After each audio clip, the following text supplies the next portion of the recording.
कैसे वहाँ भी नहीं जाओ वीडियो बना घर के आवे कोई तमुहनी बहाना करके तोर ले मिले अपनी घर के आवे कोई तमुहनी बहाना करके तोर ले मिले वो झूम ले वो नाचे वो बस तरीका गाना वो झूम ले वो नाच ले वो बस तरीका गाना। मैं शहर की रानी बाबू का बताऊं तोला नहीं जाऊं जंगल झाड़ी कर लगते मोला मैं शहर की रानी बाबू का बताऊं तोला नहीं जाऊं जंगल झाड़ी कर लगते मोला मोला नहीं आवे रे तू हर बस तरीका गाना मोला नहीं आवे रे तू हर बस तरीका गाना।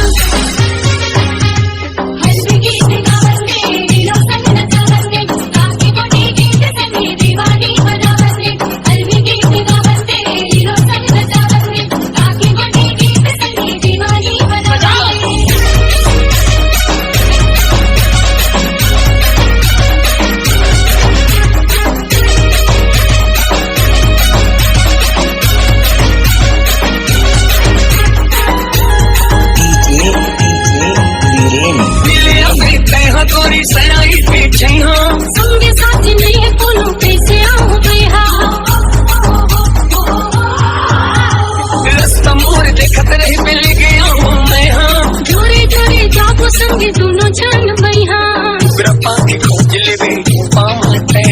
सादा धोती पे पहन पे लाली लुगना मैं वो झूम ले वो नाच ले वो गाओ बस तरीका गाना दोनों झूम ले वो नाच ले वो गाओ बस तरीका गाना।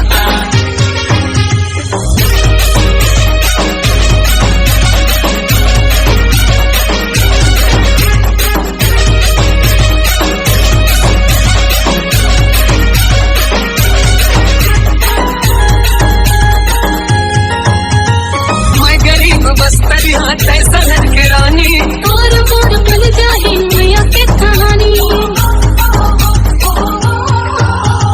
बड़े सुखन लागे मुला तोर मीठ पानी चोरी पहना के बोला बना ले दीवानी लाली इंडिया लाली चूड़ी दुर्बला हूँ मैं दुल्हन बना के राजा ले जा मोला तेरा वो झूम ले वो नाच ले वो गाओ बस तरीका गाना